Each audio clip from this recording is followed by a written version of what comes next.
Reparti pour un tour concernant des rumeurs de Fermin à Chelsea. De toute façon, avec les dernières déclarations de Fermin au Gamper, moi j'ai aucune inquiétude, il partira pas. Après, c'est que mon avis. Sport qui nous explique qu'une offre de 50 millions aurait été faite, mais ça j'y crois pas du tout. Il y a une autre source qui nous explique que Chelsea explore la possibilité de signer Fermin Lopez dans les derniers jours du mercato. Il n'y a aucun contact avec Barcelone pour le moment. Avec Casado, on a entendu des rumeurs et ça a rapidement été démenti. Flic sur Fermin il y a quelques jours. Comme je l'ai dit, je ne veux perdre aucun joueur car la saison est longue. Fermin a très bien joué la saison dernière et je suis content de lui, de tous les joueurs. Je veux garder tout le monde. Et Fermin a lui-même dit après le Gamper, les fans peuvent rester tranquilles, je vais rester ici, je travaille. Sachant qu'on a tous très bien vu Flick venir rassurer Fermin au dernier match, sûrement pour lui expliquer son choix, c'est ce qu'il fait tout le temps.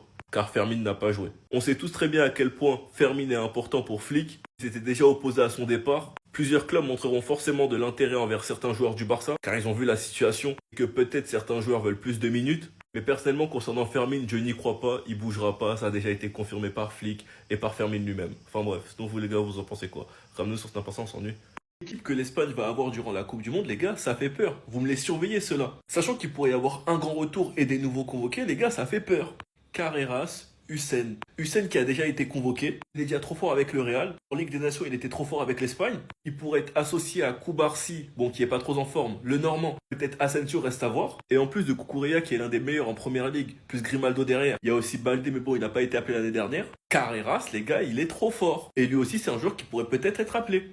Sachant qu'il y aura le retour de Carvajal, qui est boosté actuellement avec le Real, qui compte garder sa place de titulaire même s'il y a Arnold. Et on a vu à l'Euro comment la combinaison Carvajal-Lamine Yamal, c'était beaucoup trop fort. Les milieux de terrain, c'est ce qui se fait de mieux en Espagne. Pedri, Fabian Ruiz, Gavi, Casado, Zubimendi, Merino, Olmo. Bref, ils ont beaucoup de bons milieux de terrain. Lamine Yamal, Nico Williams, j'ai même pas envie de trop parler. Nico Williams actuellement avec Bilbao, il est en pétard. Lamine qui est l'un des meilleurs joueurs du monde. En avançant, je sais pas ce qu'ils feront. Ferran, Omorondion, Oyarzabal, Morata. Et vu le poids que Ferran Torres prend au Barça, ça m'étonnerait pas qu'il soit titulaire avec l'Espagne. Déjà qu'il jouait beaucoup de base avec l'Espagne. Peut-être un Gonzalo Garcia, qui sait. Quand tu sais qu'après cette défaite en Ligue des Nations, ils ont donné rendez-vous en finale de Coupe du Monde. Bref, ils auront une équipe de malades, un groupe uni. Ils feront peur. Sinon, vous les gars, vous en pensez quoi? Ramenez-nous sur cet impatient, on s'ennuie. Deco s'active sur la fin du mercato. Deco et Raúl Costa se sont croisés ce matin, se sont rencontrés pour une réunion, qui est un agent de football de l'agence AS1, AS1. Maintenant, quel est le rapport avec Fermin à Chelsea, vous me direz? Je vais aller voir sur Transfermarkt, du coup, par rapport à ça. Quand tu vois la liste des joueurs, tu vois notamment celui-là. Défenseur central, Nkapié, gaucher, pouvant même jouer à gauche de temps en temps. Étant donné qu'Inigo est parti, logiquement, il cherche à combler ce poste. Et Nkapié coûte entre 50 et 60 millions. Vous voyez où je veux en venir? Le même jour où Deco, du coup, rencontre cet agent en question, la presse sort que Chelsea est prêt à mettre 50 millions. Pile le nombre. Et que ça pourrait résoudre les problèmes d'enregistrement. 2024. Et après, quand j'ai parlé, oh non, mais Eli, c'est parce que... En 4 ans, il y en a, vous avez eu le temps d'être parent 2 fois.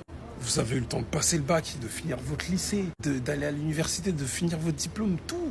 Porta, il n'a pas pu régler ne serait-ce que un quart du problème du fair play financier. Et vendre sacrifice, même si là, techniquement, si ça se fait pour combler un poste, bon, c'est chiant, mais quand même. Ça veut dire que Nico Williams, au final, qu'est-ce qu'on aurait vendu? Le Camp Nou? Franchement. Le Barça, j'ai entendu que ces dernières années, vous avez rencontré des petits problèmes d'argent. Voilà. Des problèmes de loyer, voilà, c'était difficile de boucler les fins de mois, tout ça. Des problèmes d'enregistrement, tout ça. Et moi, ça me fait mal, actuellement, de voir le grand FC Barcelone, que j'ai vu quand j'étais gamin, être dans la muise comme ça aujourd'hui. Ça me fait mal, de voir le FC Barcelone partir au secours populaire, les voir au resto du cœur et tout, ça me fait mal. Actuellement, Chelsea cherche à récupérer Fermin Lopez. Chelsea aurait laissé 48 heures à Fermin Lopez pour se décider de venir ou non. Il préparait même une offre de 50 millions pour le récupérer. Et Fermin, toi de l'autre côté, je sais que tu as envie de rester au Barça, mais là, tu pourrais les aider. Avec les 50 millions, pense aux nouvelles baskets que le Barça pourra acheter au petit Yamal. Pense-y.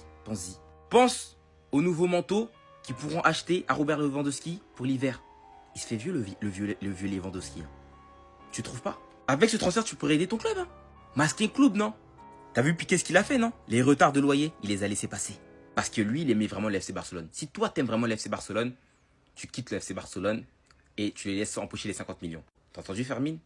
48 heures pour y réfléchir. J'espère que cette information va rentrer dans ta tête. Nous, à Chelsea, on t'attend. On est posé comme ça. 48 heures. On s'attrape. Lamine Yamal a 13 ans face à un gardien professionnel. Regardez bien jusqu'à la fin ce qu'il va lui faire. Hein. Bon, déjà, regardez les frappes. Le frérot, on dirait, il a 99 de frappe déjà. Lucarne, petit filet. Regardez maintenant. Regardez la vivacité, comment ça va vite. Hop, virgule. Déjà, virgule. Regardez après ce qu'il va lui faire. Gardien professionnel. Est-ce que c'est normal de faire ça?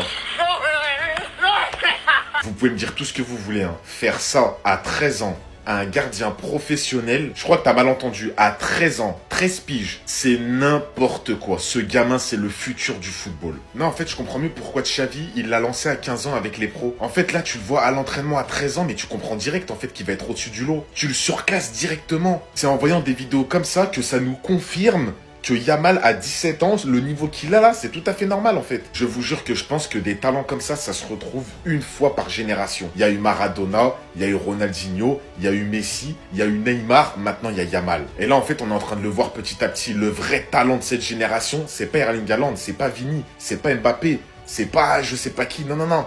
C'est Yamal. Et là, il est déjà en train de vous le prouver. Il va peut-être finir premier ou deuxième au Ballon d'Or 2025. Attendez les prochaines années seulement, attendez. Inch'Allah, que ça se passe les gars. Inch'Allah qui partent à Chelsea. Chelsea a offert 50 millions d'euros au Barça pour Fermín Lopez. Le Barça étudie la proposition des Blues qui pourrait résoudre les problèmes de fair play financier des Blaugrana. Les gars, sincèrement, si j'étais le FC Barcelone, les gars, j'allais le vendre pour 50 millions d'euros. Sachant que vous le savez très bien, vous êtes en Hesse. Voilà, vous avez besoin de tal. Et d'après les anciennes informations, vous pouvez pas passer pour l'instant au 1 pour 1. Donc autant aller vendre. Même si c'est un joueur que j'apprécie énormément, c'est quelqu'un qui fait énormément du bien au FC Barcelone, donc ça me fait du mal. Donc autant qu'il quitte comme ça, après je le kifferai encore beaucoup plus. Et sachant que les gars, imaginez-le à Chelsea. Ce serait extraordinaire, incroyable. Après je ne sais pas s'il fera un bon duo avec Cole Palmer, mais je vois la mayonnaise prendre. C'est un joueur qui est assez généreux. Surtout qu'on va pas se mentir, le FC Barcelone, il voit pas la réelle importance qu'a ce joueur-là. Surtout qu'il y a que des gavis sexuels après l'embrouille qu'il y a eu quand même avec les deux joueurs, entre les deux meufs, bref, ce que vous voulez. Je pense que son avenir du côté des Blaugrana, bah ça s'est fragilisé. Mais sinon en vrai, c'est à toi. Moi en tout cas, bien alhamdoulilah. Le Barça et Hansi Flick sont fous de rage contre Carlo Ancelotti. Je vais t'expliquer pourquoi. Et là, forcément, tu dois te demander, mais qu'est-ce qu'il raconte encore ce type? Voilà, Ancelotti, il n'est plus au Real Madrid, il est au Brésil maintenant, il est sélectionneur du Brésil, donc il n'a plus rien à voir avec la Liga, avec le Barça. Sauf que le coach italien vient de dévoiler sa liste de joueurs convoqués pour les prochains matchs de la sélection brésilienne dans le cadre des éliminatoires pour la Coupe du Monde à venir. Et il n'y a aucun joueur du Real Madrid. C'est-à-dire que Militao, Rodrigo et Vinicius, qui sont quand même des joueurs importants du Brésil, eh bien, ils n'ont pas été sélectionnés. Ils ont été laissés au repos par Carlo Ancelotti. Et dans le même temps, eh bien, Rafinha, lui, il a été appelé. Donc forcément, Hansi Flick et les dirigeants du Barça, eh bien, ils sont pas contents du tout. Voilà, les joueurs du Real Madrid vont pouvoir se reposer, alors que Rafinha, lui, il n'aura pas de repos et il va devoir se taper ses longs voyages en Amérique du Sud.